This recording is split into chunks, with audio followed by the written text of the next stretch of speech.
Welcome to this week's edition of Flashback Friday, your opportunity to get some good review by listening to episodes from the past that Jason has handpicked to help you today in the present and propel you into the future. Enjoy. This show is produced by the Hartman Media Company. For more information and links to all our great podcasts, visit hartmanmedia.com. Welcome to Creating Wealth with Jason Hartman. During this program, Jason is going to tell you some really exciting things that you probably haven't thought of before and a new slant on investing. Fresh new approaches to America's best investment that will enable you to create more wealth and happiness than you ever thought possible. Jason is a genuine, self-made multimillionaire who not only talks the talk, but walks the walk. He's been a successful investor for 20 years and currently owns properties in 11 states and 17 cities. This program will help you follow in Jason's footsteps on the road to financial freedom. You really can do it. And now, here's your host, Jason Hartman, with the complete solution for real estate investors. Welcome to the Creating Wealth Show. This is your host, Jason Hartman, and this is episode number 474. Thank you so much for joining me today. Wow, what's going on? A lot is going on. It's a beautiful Sunday afternoon here in Phoenix, Arizona, where I really submit to you, this place has the best weather in the world. I mean, it is just 8 months of the year. It's spectacular. And believe it or not, some people even like the really hot summers here. I don't completely dislike them like I did when I first moved here. You kind of actually do get a little bit used to it. But I am off to the cold. Yes, tomorrow I'm headed to Whistler, Canada. I'm going to go meet with my mastermind group there, one of my mastermind groups there. That's going to be a neat trip. We're going to do some impact work. We're going to do some business brainstorming, and we're going to do some heli skiing. Yes. I hope this is not my last broadcast. I hope I live through that because it's, I don't know. Can I handle that? We'll see. First time ever helicopter skiing. So that's got its own set of risks and dangers in it. But, you know, you gotta push it a little bit. You got to live on the edge a little bit because that's where all the juice, that's where all the joy of life comes from. I have become much more conservative at my older age in terms of investing, in terms of activities like this. I rarely do things like this. I'll let you know how it is, of course. I will report back to you. No guest today, just yours truly. We got a few things to talk about that are really interesting. So let's dive in. But first, you know, before we do that, at the last Meet the Masters event that we had last month, I announced the Venture Alliance, also known as the Adventure Alliance, because we're going to do some really fun stuff with it. We have our first 2 official members. So I am very glad to say our first 2 members have joined. And I got to compliment these 2 because they don't really know what to expect. And you know what? Honestly, I don't either. We're going to build this thing together with our first 10 core members. I'm really looking forward to this, and I think it's just going to be phenomenal. You know, Napoleon Hill talked many years ago in his very famous book, Think and Grow Rich. He talked about the power of masterminding and how masterminding is so valuable. And, you know, I never really did it very seriously until the last 2 years of my life, and I so wish I would have done it earlier because it is really amazing. I'm just diving into Peter Diamandis' new book, Bold, which is all about exponential technologies. And, you know, I've talked about, I had Stephen Kotler, his co-author, who's also the co-author of this book. I should have said both names, Peter Diamandis and Stephen Kotler. You know, Stephen Kotler was on the show before talking about abundance and exponential technologies. And as I've talked about so many times over the years on the show, the government is doing so many bad things, bad management, big debt, et cetera, inflation looms on the horizon. But the thing that may save us all, like I've said, is technology. Where does that exponential thinking come from? Where does exponential technology comes from? It's really interesting how in the book they're profiling Lockheed Martin's Skunk Works operation, which you probably heard of Skunk Works. When they created this division of Lockheed years ago, the Skunk Works division, they would come up with incredible innovations for really some of the world's most famous aircraft, they would do it very quickly. Like the first plane that they delivered for the military, I think it was delivered in like 173 days or some record time like that he talked about in the book. All of this exponential stuff, it comes from one place. Number one, it comes from our minds, right? It comes from that incredibly powerful entity between our ears, the one that we all own free and clear. But the exponential leverage of that mind, of that brain power, comes from getting really interesting, creative, and intelligent people together at events in the same rooms, sometimes doing things that are kind of formal, where you're sitting around a boardroom table and you're masterminding and you've got the whiteboard out and you're doing that kind of stuff. But sometimes it really just comes out of very casual things, activities and shared experiences and fun things and adventurous things that you do together. And I think that's why, number one, masterminding is so important, but masterminding not just in that formal way, masterminding in a fun way, doing things that push our limits a little bit. I did get a little bit of negative feedback when I announced this at the Meet the Masters event. One, of course, was kind of obvious. It says, well, Jason, this sounds really interesting, but, you didn't really give us enough of an outline of what it is. Well, that's because I don't know. How do you like that? I don't know. It really is something that will be created by the core group of people that join. So our first two members are Neil and Elizabeth. And Neil and Elizabeth, welcome to the Venture Alliance. You are the first two, so we appreciate having you. And I hope we're going to create something really, really, really phenomenal together. So more to come on that. The second feedback I got at the Meet the Masters event after I announced this, and this is something I've been wanting to do for years, okay? The second piece of feedback that I thought was negative is, well, I don't want to do these things that Jason's talking about. I don't care about that stuff. I just want to invest in real estate. Well, that's fine, but my contention is that, look, here's one of my core beliefs about this idea here. I've talked many times about commandment number 3, thou shalt maintain control. And commandment number 3, if you might be investing with a crook, you might be investing with an idiot. If they're honest and competent, they take a huge management fee off the top for managing the deal. That's the problem with Wall Street. That's the problem with funds and investing your money in some kind of a fund or pooled investment. But there's a problem of being a direct investor too. And the problem of being a direct investor, and just getting this out of the way before we talk about homeownership rates and the rental market, and I'll get there in just a moment, okay? But the problem with being a direct investor is you can't do big things by yourself. So you need other people, you need other investors. So I thought long and hard about this. What do I want this mastermind group to be? Well, there's an old saying, I've said it before on the show, is that when a general partner meets a limited partner, now this is the way deals are usually set up, and it doesn't have to be the exact legal standard. The concept is the same. Welcome to this week's edition of Flashback Friday, your opportunity to get some good review by listening to episodes from the past that Jason has handpicked to help you today in the present and propel you into the future. Enjoy. On Wall Street, you could call the general partner the company, the corporation, the management, the CEO, the CFO, the board of directors, okay? Call it whoever's promoting the deal, the investment banker, the financial advisor. That, in this case, would be kind of like the general partner. Now, general partner in a deal that maybe has an apartment building or a hotel that they want you to invest in, right? They, even if it's not the exact legal structure, don't get lost in that. The concept is the same. And then the limited partner, that's you. That's the investor that's putting in the money, right, to get into the deal. And so the old saying is, at the beginning of the relationship, the general partner at the beginning, they have the experience and the knowledge and the know-how, and maybe they have the deal, but they don't have the money. And the limited partners, they have the money, but they don't have the experience, okay? That's the beginning of the relationship. And then at the end of the relationship, they trade places. Because at the end of the relationship, the limited partners have all the experience, and they don't have any more money because the general partner basically took it from them. So this is the problem with not being a direct investor, right? But What if you could do bigger deals and do more creative things and do things that would allow you access to create higher investment returns, more leverage, and less management, potentially less time involved and engaged in the deal?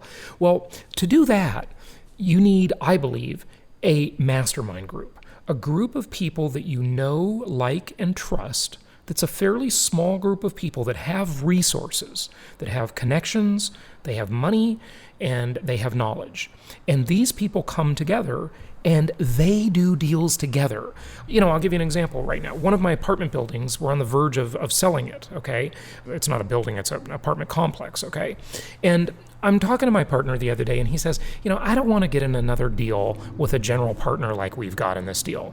There have been many complaints he's had over the years in this deal, and, I can't say I'm arguing with him because I agree with him most of the time, okay? How the general partner is they're just skimming the profits off the top. They're just not leaving enough money for us, the limited partners. Now, I'm not saying that's the exact structure again. I'm just illustrating that concept of general and limited partner, okay? If we do end up selling this property, we're going to do a new deal together where we're not going to have them involved. We're going to find our deal, we're going to come together as partners and fund it. So we can do a bigger deal and we can hire really high quality management for a lot less money than we're paying to, in this analogy I gave you, or this metaphor. Analogy and metaphors, those always mix me up. I actually looked at that the other day and I'm still not completely clear on the difference. But the example was, I showered them with gifts. That's a metaphor because he didn't really shower them with gifts, right? The analogy is the relationship between the two. So what is this one? This is a metaphor, I guess, right? Anyway, I digress again.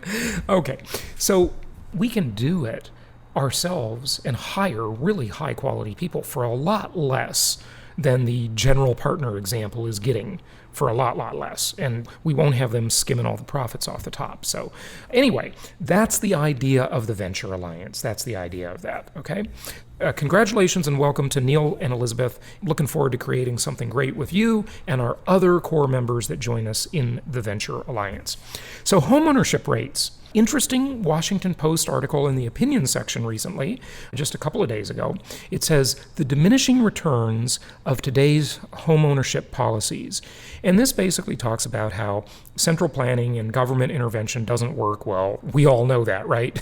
Hopefully we know that. Hopefully all of my listeners are intelligent enough to know that big government, with all their lobbyists that they're being lobbied by all these special interest groups, central planners, it doesn't work. I mean, it's never worked, right? It doesn't work in homeownership rates. So I have long said that I would love to see the homeownership rate decline. Just intuitively, my sense tells me, and I have no stats to back this up whatsoever, it's just kind of my guess, my guesstimate, if you will, intuitively tells me that the homeownership rate should be somewhere around 50 to 55%. It's much higher than that now, okay? And it was much higher than that a few years back. And this is something that I've talked about before, and maybe on a Flashback Friday episode. And by the way, I hope you're loving those. We've only done, 2 of them so far? Last Friday on episode 473, our Flashback Friday was the free lunch metric. It was David Porter from years ago talking about the free lunch metric and also talking about the regression to replacement cost concept that I've talked about for a long time, which is how you could, and you still can a little bit, but it's much harder to do now, buy below the cost of construction, and how regression to replacement cost is not the same thing as appreciation, okay? Appreciation is when prices go up, right? Simple definition. But regression to replacement cost is when the ingredients of that house or apartment complex, when those actually come back to their market price. Most people just call that appreciation, but it's not the same thing. Those are different, okay? And I think I'm probably the first thinker and real estate guru out there to talk about that in its fundamental component parts. Regression to replacement cost being vastly, in my opinion, different from appreciation. That's really what that last Flashback Friday episode 473, was about, okay? He talked about it on there, so make sure you listen to that one if you haven't done so already, okay? We'll probably do a Flashback Friday coming up soon on the 3 dimensions of real estate. Now, I call it the 3 dimensions of real estate just because that's sort of a catchy name. There are really more than 3 dimensions, and that's one of the wonderful things about income property as an investment. It's a multi-dimensional asset class.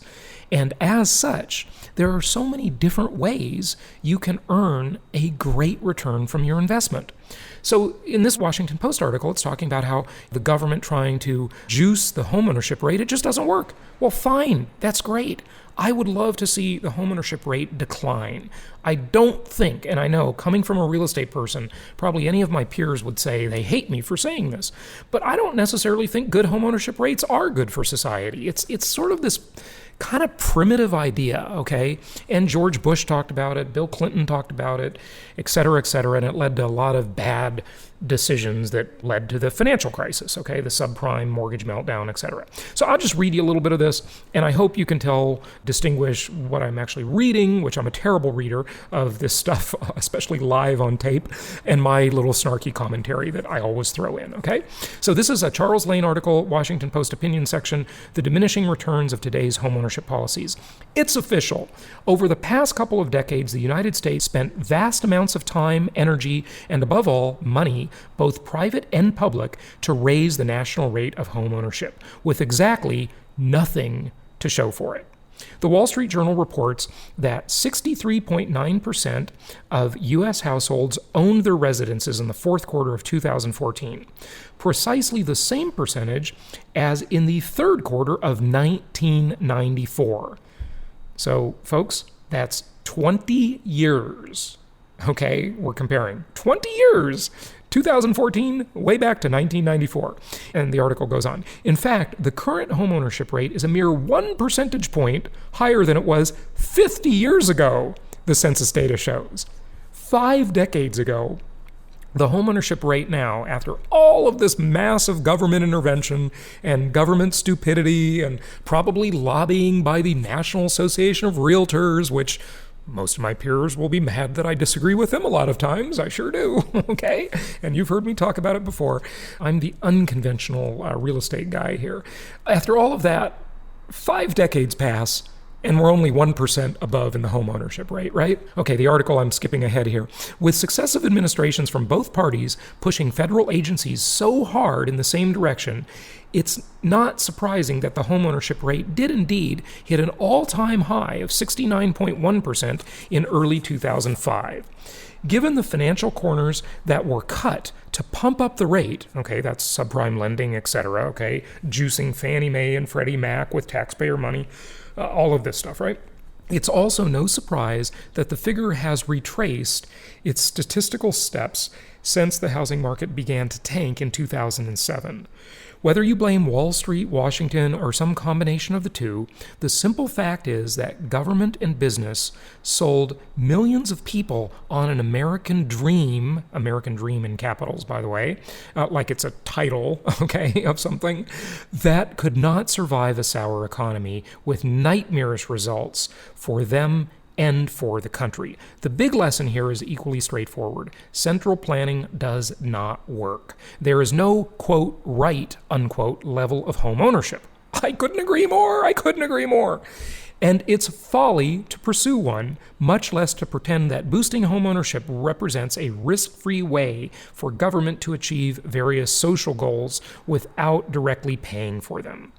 Yet that is precisely what Clinton and Bush did. Now, see, folks, we got two sides of the political aisle here. We got Slick Willie and George Bush, who's a Democrat who happened to believe in God.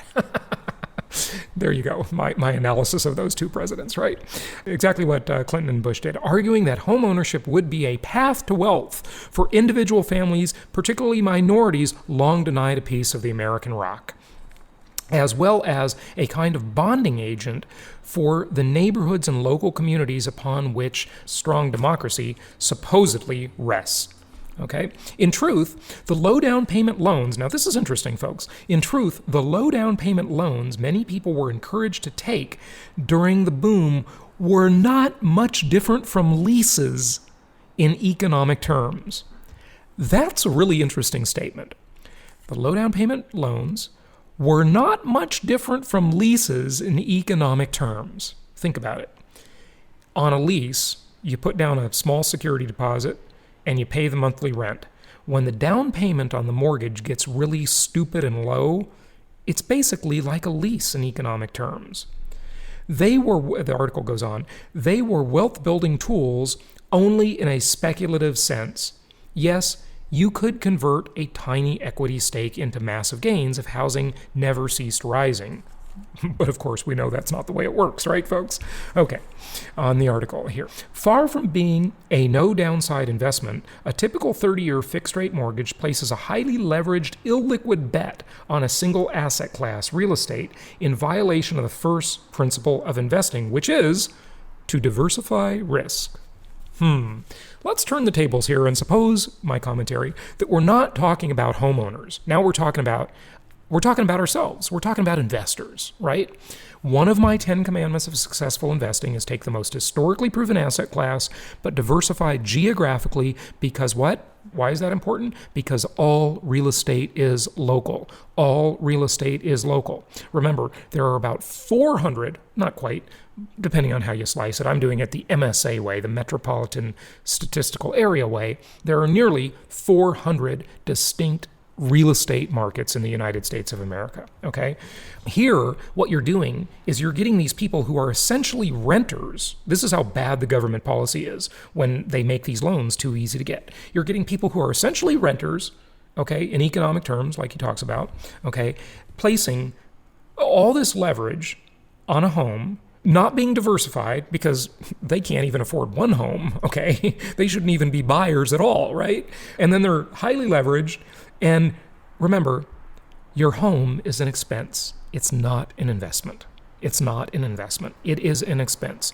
Anything that costs you money and does not produce income is an expense. It is not an investment. Investments, guess what they do? They produce income, okay? And you know, one of my cardinal rules, by the way, is that if it does not produce income, it is not an investment, but rather a speculation or a gamble. All right? That's it. It does not produce income. All right? Then it's a speculation or a gamble, not an investment. Okay? So you see here what's happening and how bad this policy is, right? Well, why am I even talking about this? Why does this matter to us as investors? Oh, well, of course it matters, because one of the talks that we had just about, 3 years ago at Meet the Masters was 6 years, 6 million new renters. And by the way, we're on track. It's looking like that's going to happen, because every 1% drop, this is all my commentary, this is not in the article, every 1% drop in the homeownership rate equates to approximately 1 million new renters. Wow. Are you getting greedy? Are you foaming at the mouth there, listeners? I hope so, because that's really good news for investors. And this is another reason the homeownership rate should decline. It does not make sense for the government to try to increase it from any free market Austrian school of economics type of perspective. This is just the Keynesian idiot school perspective. But also, as I've talked about many times, what does it do? Well, the best thing you can have on a resume is mobility. Okay, it makes people immobile. It just does not make sense from any perspective. It's not the social bonding agent they think it is. It just doesn't really work, okay? So let me just finish up with this article here. It's almost done. Even now, after the housing market has largely healed, 1/10 of America's 50 million mortgaged residential properties have negative equity. So that means 5 million mortgaged residential properties still have negative equity, okay? Now, where can you guess those are? Well, you know where they are, okay? I don't even need to tell you. You've been listening long enough. They're spread all over and sprinkled all over, obviously, but you know where most of them are, right? Because you're a regular listener. According to the latest survey by CoreLogic, another 19% lack the recommended 20% equity cushion. Well, I don't know who recommends that or where that came from, but, I think 20% is the sort of logical down payment that someone should need to have to buy a home, okay? And if you had to put 20% down and you had to truly qualify for a mortgage, which you kind of do nowadays, okay? And that's what is making the rental market so good for us. I mean, the rental market is on fire, en fuego, right? It is en fuego. The rental market is booming. And if you don't believe me, just put one of your houses up for rent, okay? I mean, it is booming. If you are having any trouble renting one of your houses, just look at the rent-to-value ratio, right? Is your rent-to-value ratio 1%? Is it higher than 1%? I mean, if you go down to say a 0.8% rent-to-value ratio, in other words, the $100,000 house that rents for $800 per month, you're still going to get a pretty awesome return on that property, but you will be about double to almost triple what a typical investor, and I'm saying that investor in quotes, okay, because they're not really an investor, at least not a very good one. They're really a gambler or a speculator in any of the high-priced real estate markets is getting, because they're only getting like 0.3 or 0.4% as a rent-to-value ratio. You're doing twice, or maybe, depending on the property and so forth, maybe almost 3 times as good as they are. That's 200 to 300% better than that guy in South Florida with the overpriced Miami condo. That guy in Los Angeles with his ridiculously priced investment property that he thinks is a good deal because he just doesn't know any better, okay? He doesn't know how to do simple math and examine simple ratios, right? Okay, let's get back to the article. I get off on too many tangents. You know, I just got to tell you, I always think when I start these shows that I'm going to do by myself, just a monologue type show, that I'm going to talk about this, and that. I got another article stacked up here that I'm, of course, not going to have time to get to. This takes so much longer than you think it does when you start. Note to self. Okay, it was never really the case that the quality of our democracy hinged on a particular rate of home ownership, as long as people are generally free to own their own homes, of course. Germany, Denmark, and the Netherlands are all strong democracies and all have lower rates of home ownership than the United States, according to data compiled by San Diego State University economist Michael Lea, L-E-A, Michael Lea. For all its professed free market principles, the United States is unique in the industrialized world in the degree to which its national ethos stigmatizes renting and its national government subsidizes mortgages through the tax deduction for mortgage interest and Fannie Mae and Freddie Mac guarantees for securities backed by a 30-year mortgage. So there again is one of the beauties of being an income property investor in the United States. It is unique in all the world. You can't do this kind of stuff as an investor in Australia, New Zealand, both gorgeous countries I've been to, and I tell you, I would totally live in either of those places. They're beautiful places, really friendly people too. You can't do it in Europe. Great place. I was born in Europe, okay? You can't do it there. It doesn't work. You can't do it in Asia. It doesn't work there. You can't do it in the Middle East. It just doesn't work anywhere in the world like it does in the United States. This real estate market is unique in all the world because ever since the Great Depression, income property and homeownership has been subsidized by the government. So if you want your share of the government bailout, be a real estate investor and own as many properties as you can because you are basically getting your government bailout. Well, I wanted to talk about how I get off on these little kicks with gold and Bitcoin and commandment number 3 and oil. I'm out of time, okay? So I can't do that. What else did I want to talk to you about before we wrap up today? We talked about the 3 dimensions of real estate thing. And by the way, we'll do a Flashback Friday on that coming up. But basically, what that talks about is really what I was talking about here with the homeownership rate article.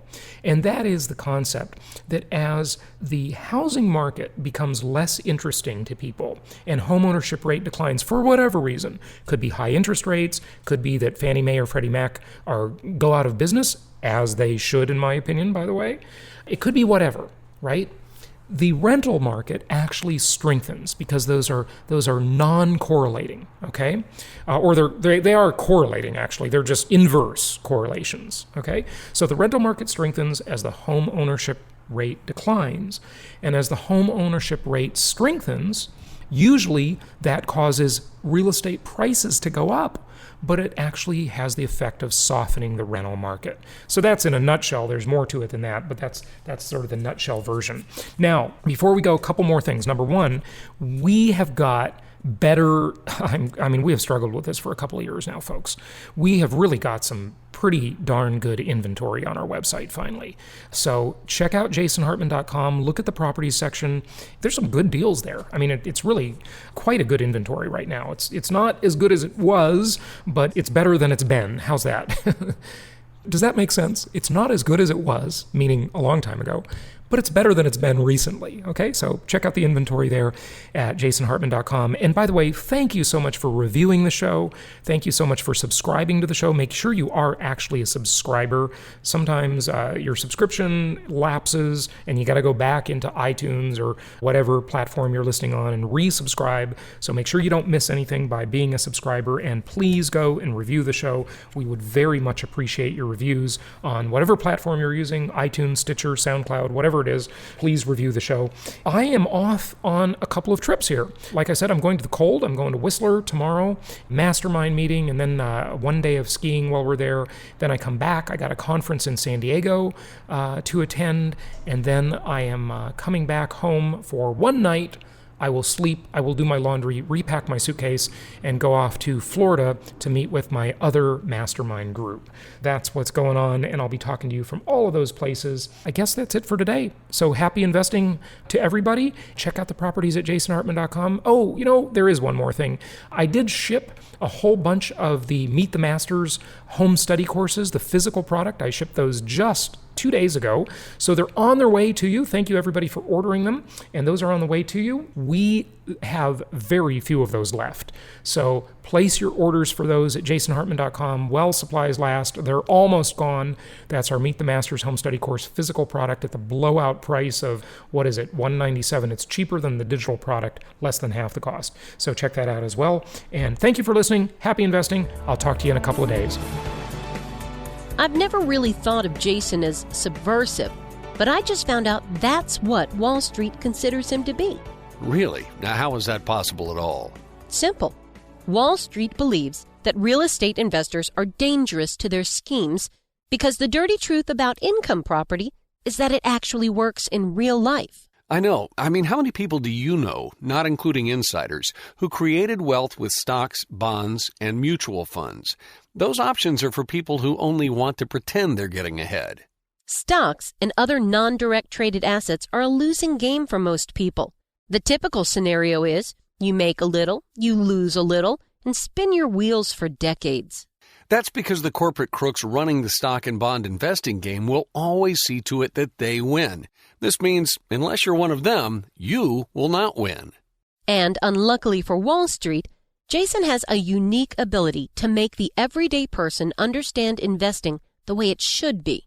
He shows them a world where anything less than a 26% annual return is disappointing. Yep, and that's why Jason offers a one-book set on creating wealth that comes with 20 digital download audios. He shows us how we can be excited about these scary times and exploit the incredible opportunities this present economy has afforded us. We can pick local markets untouched by the economic downturn, exploit packaged commodities investing, and achieve exceptional returns safely and securely. I like how he teaches you how to protect the equity in your home before it disappears and how to outsource your debt obligations to the government. And this set of advanced strategies for wealth creation is being offered for only $197. To get your Creating Wealth Encyclopedia Book 1, complete with over 20 hours of audio, go to jasonhartman.com/store. If you want to be able to sit back and collect checks every month, just like a banker, Jason's Creating Wealth Encyclopedia series is for you.